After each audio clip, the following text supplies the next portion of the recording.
जिले की सबसे बड़ी अधिकारी डीएम नेहा शर्मा एक सुबह सादे कपड़ों में बिना किसी सरकारी रौब के सब्जी खरीदने बाजार पहुंची। उनके चेहरे पर सादगी थी, चाल में आत्मविश्वास, लेकिन किसी को अंदाजा तक नहीं था कि ये महिला इस जिले की डीएम है। नेहा सीधा एक ठेले के पास जाकर रुकी, जहां एक करीब 30 साल की सब्जी वाली औरत सब्जियां बेच रही थी।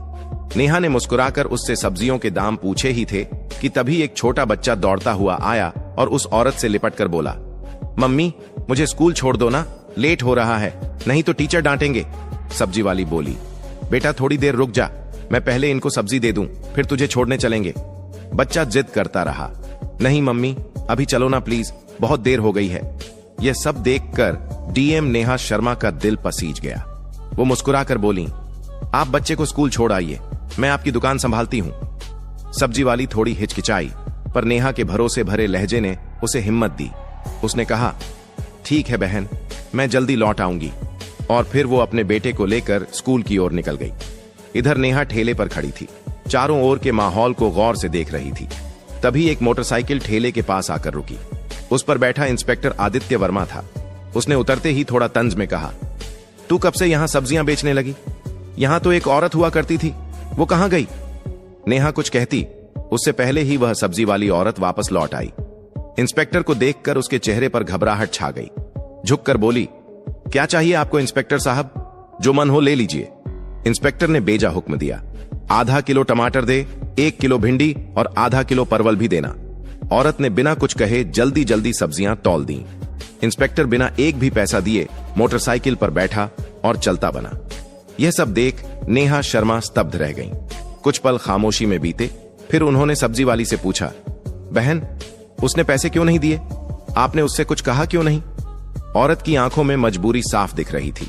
धीमे स्वर में बोली, बहन क्या कहूं, ये इंस्पेक्टर रोज ऐसे ही सब्जियां ले जाता है। जब कुछ बोलती हूं तो धमकाता है, कहता है मुझसे पैसे लेगी, अभी तेरे ठेले को उठवा दूंगा। मुझे डर लगता है, अगर ठेला चला गया तो घर कैसे चलेगा, मेरे बच्चे क्या खाएंगे, इसलिए चुपचाप दे देती हूं।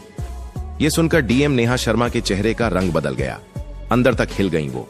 उन्हें यकीन नहीं हो रहा था कि कानून के रक्षक खुद कानून का मजाक उड़ा रहे हैं। उन्होंने गंभीर स्वर में कहा, बहन अब ऐसा नहीं होगा, मैं अब आपके साथ हूं। इंसाफ दिलाना मेरा फर्ज है। आप एक काम कीजिए, मेरा नंबर लीजिए। कल जब आप ठेला लगाएंगी तो आप नहीं, मैं वहां रहूंगी।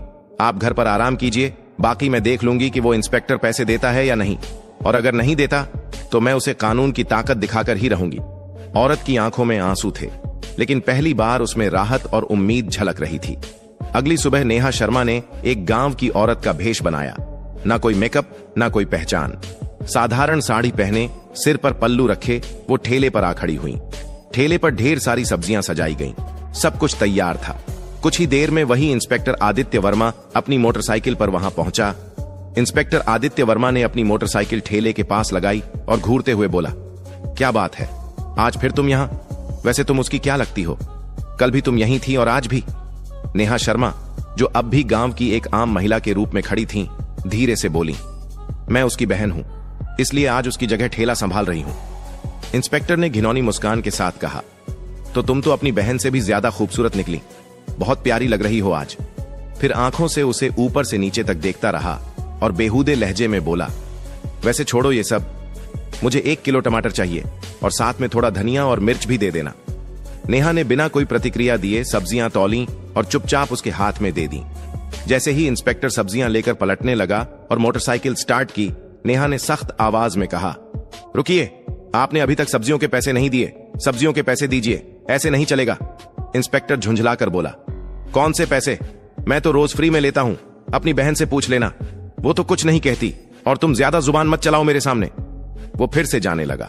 तभी नेहा ने तेजी से कहा, आप मेरी बहन से चाहे जैसे लेते हो, लेकिन मुझसे नहीं।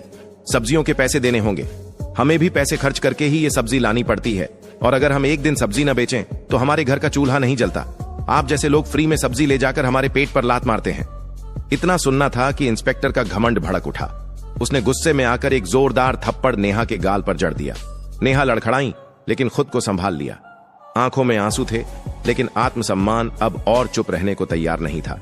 नेहा ने कांपती आवाज में कहा, आपने एक महिला पर हाथ उठाकर बहुत बड़ी गलती की है, इसका अंजाम भुगतना पड़ेगा आपको। इंस्पेक्टर और भड़क गया, गुस्से में चिल्लाया, तू मुझे सिखाएगी? तेरी इतनी औकात? अभी बताता हूं। फिर उसने नेहा के बाल खींच लिए। नेहा दर्द से कराह उठी, लेकिन बाल छुड़ाकर बोली, ये सब बहुत गलत हो रहा है। मैं तुम्हारे खिलाफ रिपोर्ट करवाऊंगी। तुम्हें सब्जियों के पैसे देने ही होंगे। लेकिन इंस्पेक्टर अपनी हैसियत के नशे में डूबा हुआ था। बोला, रिपोर्ट? तेरी इतनी औकात है? तू एक सब्जी बेचने वाली और मैं इस थाने का इंस्पेक्टर। मैं तुझे यहीं खड़े खड़े खरीद सकता हूं। ज्यादा जुबान चलाई तो उल्टा तुझे ही जेल में डाल दूंगा। इतना कहकर वो मोटरसाइकिल स्टार्ट कर वहां से चला गया। नेहा गुस्से से कांप रही थीं, लेकिन अब भी उन्होंने खुद को संयमित रखा। वो जानना चाहती थीं कि ये इंस्पेक्टर कितनी हद तक गिर सकता है। कुछ पल ठेले के पास बैठने के बाद उन्होंने सब्जी वाली को फोन किया और कहा, अब तुम ठेले पर आ जाओ। सब्जी वाली के आते ही नेहा वहां से चुपचाप निकल गईं। घर जाकर उन्होंने अपने साधारण कपड़े बदले और पीले रंग का सलवार सूट पहनकर एक सामान्य महिला की तरह बिना किसी पहचान के थाने पहुंची। थाने में पहुंचते ही उन्होंने देखा कि इंस्पेक्टर आदित्य वर्मा वहां मौजूद नहीं था। एक हवलदार डेस्क पर बैठा था। नेहा ने सीधा उससे पूछा, मुझे रिपोर्ट दर्ज करानी है। इंस्पेक्टर आदित्य वर्मा कहां हैं? और एसएचओ साहब से मिलना है। हवलदार ने जवाब दिया, इंस्पेक्टर साहब कुछ काम से घर गए हैं और एसएचओ साहब भी फील्ड विजिट पर बाहर गए हैं। आप चाहें तो कुछ देर बैठ जाइए। नेहा की आंखों में अब इंसाफ की आग थी और ये आग अब रुकने वाली नहीं थी। थाने में कुछ ही पल बीते थे कि अचानक दरवाजा खुला और भीतर एसएचओ रतिक राणा ने प्रवेश किया। भारी कदमों के साथ अंदर आते ही उसकी नजर पीले रंग का सलवार सूट पहने उस साधारण सी दिखने वाली लड़की पर पड़ी, जो और कोई नहीं बल्कि डीएम नेहा शर्मा थीं। रतिक राणा ने कड़क आवाज में पूछा, तुम कौन हो और यहां क्यों आई हो? नेहा ने शांत स्वर में कहा, मुझे रिपोर्ट दर्ज करवानी है। यह सुनकर रतिक राणा व्यंग्य में मुस्कुराया और बोला, रिपोर्ट करवानी है तो पहले कुछ खर्चा पानी लाया है? यहां रिपोर्ट दर्ज कराने के लिए 10 से 20 हजार लगते हैं। लाई हो तो निकालो फटाफट, फिर लिखवाता हूं तुम्हारी रिपोर्ट। यह सुनते ही नेहा शर्मा का चेहरा सख्त हो गया। उन्होंने गंभीर स्वर में कहा, किस बात का पैसा? रिपोर्ट दर्ज करवाने के लिए कोई शुल्क नहीं लगता। आप रिश्वत क्यों मांग रहे हैं? रतिक राणा हंसते हुए बोला, तुम्हें किसने कहा कि मुफ्त में रिपोर्ट होती है? यहां जो भी आता है अपनी मर्जी से पैसे देता है और अगर नहीं देगा तो उसकी रिपोर्ट नहीं लिखी जाएगी। अब तुम्हारी मर्जी है। नेहा ने गहरी सांस ली, फिर बोली, ठीक है, लीजिए 10,000 रुपए, अब रिपोर्ट लिखिए।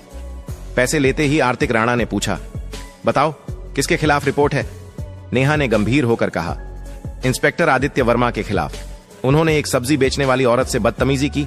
रोज उसके ठेले से बिना पैसे के सब्जियां उठाते हैं और जब मैंने विरोध किया तो मुझ पर हाथ उठाया।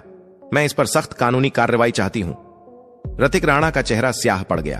घबराहट उसके चेहरे पर साफ दिख रही थी। उसने हकलाते हुए कहा, वो तो हमारे थाने के सीनियर इंस्पेक्टर हैं और वैसे भी अगर कोई फ्री में सामान दे दे तो इसमें क्या गलत है? हम पुलिस वाले हैं, थोड़ा बहुत चलता है। नेहा अब सब समझ चुकी थी। यह सिस्टम अंदर से सड़ चुका था।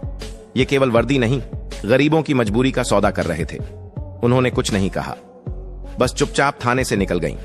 लेकिन उनकी आंखों में अब एक आग जल चुकी थी। अगले दिन सुबह डीएम नेहा शर्मा वर्दी पहनकर गाड़ी से सीधे उसी थाने में पहुंची। साथ में उनके सरकारी गार्ड्स भी थे। थाने के गेट पर वर्दी में उन्हें देखकर सारा स्टाफ हक्का बक्का रह गया। अंदर घुसते ही इंस्पेक्टर आदित्य वर्मा और एसएचओ रतिक राणा दोनों मौजूद थे।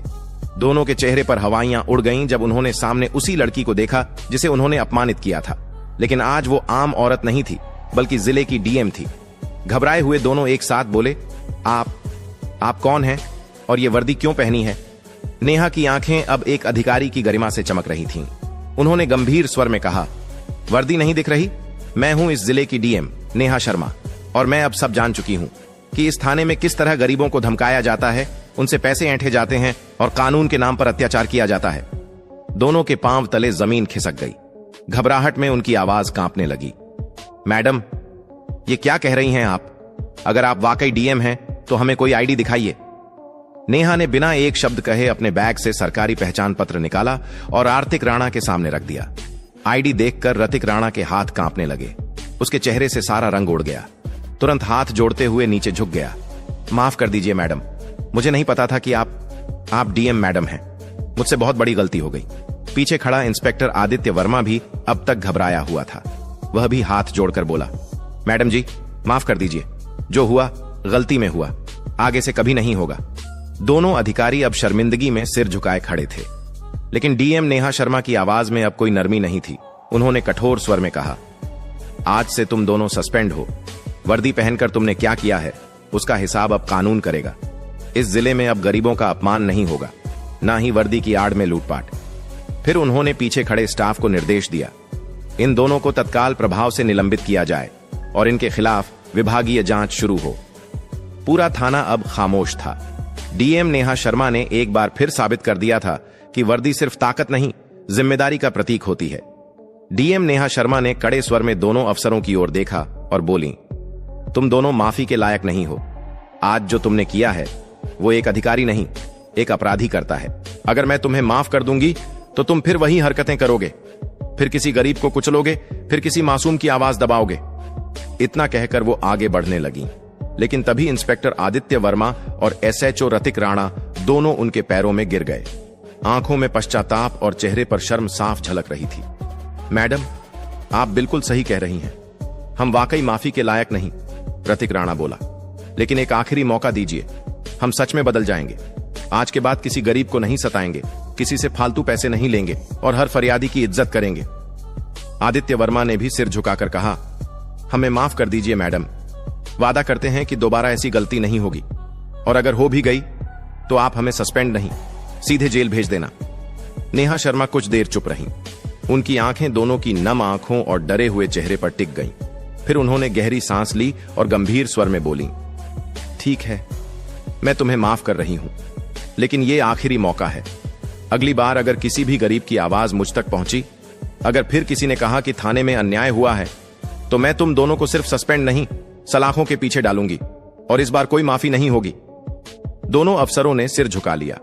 उनका आत्मसम्मान चूर चूर हो चुका था, लेकिन अब उनमें सुधार की एक सच्ची झलक थी। नेहा शर्मा ने थाने से बाहर निकलते वक्त एक नजर पूरे स्टाफ पर डाली और बोली, पुलिस की वर्दी डराने के लिए नहीं, भरोसा देने के लिए होती है। इस वर्दी की इज्जत तभी होगी जब इसे पहनने वाले खुद इज्जत देना सीखेंगे। डीएम के जाते ही पूरे थाने में सन्नाटा छा गया।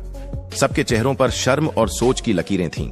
उस दिन के बाद पूरा थाना जैसे बदल गया। अब न कोई रिश्वत लेता था, न किसी गरीब की आवाज दबाई जाती थी। हर फरियादी की बात सुनी जाती, रिपोर्ट बिना पैसों के दर्ज होती और सड़क से बाजार तक हर जगह पुलिस लोगों की मदद करती नजर आने लगी। सब्जी वाली औरत भी अपने ठेले पर मुस्कान के साथ बैठती थी, क्योंकि अब उसे किसी का डर नहीं था। ये कहानी हमें सिखाती है कि हिम्मत और ईमानदारी से बड़ी कोई ताकत नहीं होती।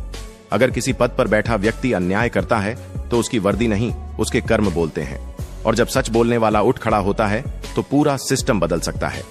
अगर आपको यह वीडियो पसंद आया हो तो एक लाइक जरूर करें, गरीबों की आवाज को और लोगों तक पहुंचाने के लिए शेयर करें, और ऐसी ही कहानियों के लिए हमारे चैनल मशकूर वॉइस को सब्सक्राइब करना न भूलें। धन्यवाद।